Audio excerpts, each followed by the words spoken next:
నేను వేరే కాదు. నేను చేసే పని వేరే కాదు. నేను చేసే ప్రతి పని కూడా నా లైఫ్‌లో ఒక పార్ట్ మాత్రమే. అది నా లైఫు. అందుకే నేను ప్రతి పనిని ప్రేమతో, ఇష్టంతో చేసుకుంటాను. ఏ రోజు కష్టం అనిపించుకోను. మా అమ్మ అంటది, "ఏ ఎందుకు పనంతా సాగదీస్తా ఉంటావు? అయ్యిందనిపించుకొని కొంచెం రెస్ట్ తీసుకోవచ్చు కదా! పొద్దాక ఇంట్లో తిరుగుతానే ఉంటావేంది? పడుకున్నట్టు కనపడవు" అనని చెప్పి అంటది. కానీ పడుకుంటానండి. రెస్ట్ తీసుకుంటాను. నా సెల్ఫ్ కేర్ చాలా ఉంటది. కానీ మా అమ్మకెందుకో అలాగనిపిస్తది. తల్లి కదా! కానీ నేను ప్రతి పనిని ఫుల్ ప్లెడ్జ్డ్‌గా, కంప్లీటెడ్‌గా చేసుకుంటాను. అది నాకు ఫస్ట్ నుంచి అట్లా అలవాటయిపోయింది. కొన్ని కొన్ని సార్లు అది ఓసీడీ కిందకి గూడా వస్తది. కానీ పెద్దగా పట్టించుకోను. నాకు పని నీట్‌గా అయ్యిందా లేదా అనేది చూసుకున్న తర్వాతే నా గురించి నేను కొంచెం సెల్ఫ్ కేర్ తీసుకుంటాను. ఇప్పటివరకు అలాగే జరిగింది. కానీ ఈ మధ్య కొంచెం లైఫ్ స్టైల్ చేంజ్ చేసుకొని కొంచెం టైం నాకు కూడా కేటాయించుకుంటున్నాను.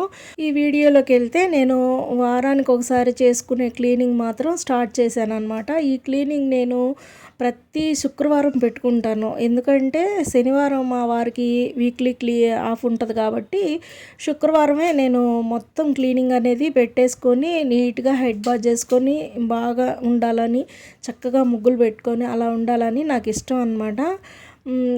చాలా లెంగ్తీ అయిపోయింది ఈ వీడియో. ఇంకోటి నేను వాషింగ్ మిషన్‌లో బట్టలు ఉతికేసేసి బయట తీసుకొచ్చి జాడించుకుంటున్నాననమాట. ఎందుకంటే అది డ్రమ్ క్లీనింగ్ ఆప్షను నాకు తెలియట్లేదు. మాకు ఆప్షన్ బటన్ ఇవ్వలేదనమాట. అందుకని కొంచెం స్మెల్ వస్తున్నాయని బయట జాడించుకొని నీట్‌గా కంఫర్ట్‌లో యేసుకొని ఆరబెట్టేసుకోవటం అయితే జరిగిందనమాట. మా బిల్డింగ్‌లో నీటి వాడకం ఎక్కువయిందని చెప్పి మా ఓనర్ గారు వాపోతున్నారు. అందుకని వీక్లీ వన్సే ఉతుకుతున్నాననమాట. ఇంకొకటి నేను డీమార్ట్‌కెళ్ళి ఈ బాక్సులు, ఈ గ్లాస్ కంటైనర్స్ అన్నీ తీసుకొచ్చాను. అవన్నీ వాష్ చేసి పెట్టుకుంటున్నాను. ఇప్పుడు మనం ఏ కంటైనర్ అయినా కొత్తదనేది కొనుక్కుంటే గనక ఖచ్చితంగా వాష్ చేసుకొని మనం యూజ్ చేసుకుంటే చాలా అంటే హైజీనిక్‌గా ఉంటదని నా అభిప్రాయం. ఇలా మొత్తం నీట్‌గా కడిగేసేసి సోప్ వాటర్ తోటి తుడిచి ఎండగా ఉందిగా చక్కగా ఆరబెట్టేసేస్తున్నాను.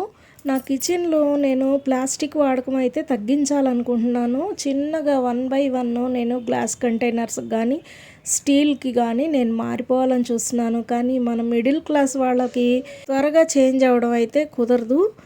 నిదానంగా నేను 1 బై 1 నేను చేంజ్ చేసేసుకోవాలని ట్రై చేస్తున్నాను.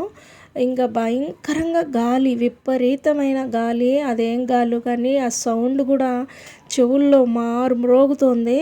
ఇక చిన్నగా గాలికి చక్కగా బట్టలన్నీ ఆరిపోయాక ఇవన్నీ నీట్‌గా అప్పటికప్పుడే మడతేసేస్తున్నాను. బై ది వే మీరు నాకు సపోర్ట్ చేయాలనుకుంటే నా ఛానల్‌ని ఒకసారి విజిట్ చేయండి. నా కంటెంట్ నచ్చి వీడియోలు బాగున్నాయి అనుకుంటే సబ్స్క్రైబ్ చేసుకొని సపోర్ట్ చేయండి. లైక్ చేయండి, షేర్ చేయండి, కామెంట్ చేయండి. మీ వాల్యుబుల్ కామెంట్స్ నా ఛానల్ గ్రోత్ అవ్వడానికి చాలా సహకరిస్తాయి. చాలామంది చూస్తున్నారు కానీ సబ్స్క్రైబ్ చేసుకోవట్లేదు. సబ్స్క్రైబ్ చేసుకోండిరా, ఎంతో కొంత మాకు కూడా మోటివేషన్గా ఉంటుంది కదా. మీ సపోర్ట్ మాకు అందించినట్లు ఉంటుంది. ఇంక వీడియోలోకి వెళ్ళిపోతే ఈ బట్టలన్నీ మడతేసేసేసాను కదా, ఇవి తీసుకెళ్ళి నీట్గా షెల్ఫ్లో అయితే సర్దేస్తాను. ఇంకా డీమార్ట్ నుంచి తెచ్చిన గ్రాసరీస్ అయితే ఉన్నాయి కదా, అవన్నీ 1 బై 1 ఫిల్ చేసేసుకొని ఇవి చూసుకుంటున్నాను అనమాట. ఈ గ్రాసరీస్ అన్నీ 1 బై 1 వచ్చినాయా లేదా.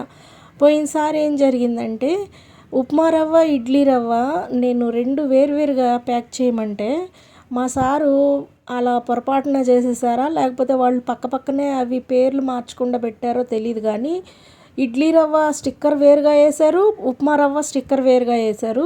కానీ 2 ప్యాకెట్లలో ఉంది ఉప్మా రవ్వే. ఇట్లాంటి మిస్టేక్స్ అయితే జరుగుతూ ఉంటాయి. అందుకే నేను డీమార్ట్ నుంచి సరుకులు తెచ్చిన వెంటనే చెక్ చేసుకుంటాను అనమాట. అన్నీ పెట్టి ఏది పర్ఫెక్ట్గా వచ్చిందా లేదా అని. ఆ తర్వాత ఈ టెంకాయ అయితే నేను కట్ చేసేసి ముక్కలుగా కట్ చేసి ఫ్రిడ్జ్లో పెట్టుకుంటాను. ఇది కూడా మీషోలో నేను తీసుకున్నాను.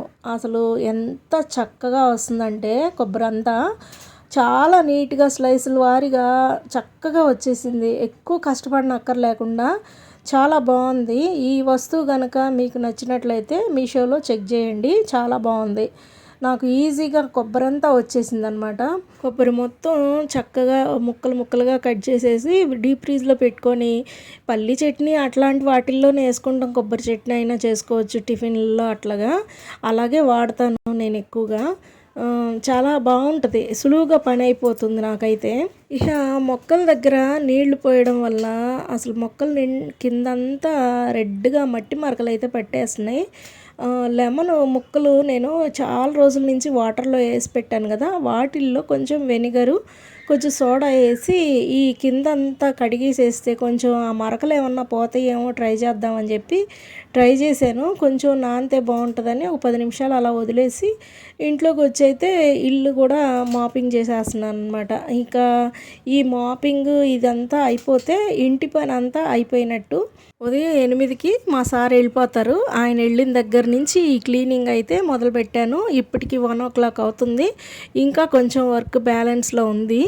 ఇక ఏముందిలే, ఇక బెడ్డింగ్కి దుప్పటి కూడా బెడ్షీట్ వేసేసేస్తే ఇక నేను ఫ్రెష్ అయిపోయి భోజనం చేస్తాను. ఇవాళ బంగాళదుంప కర్రీ చేసి క్యారేజ్ పెట్టాను.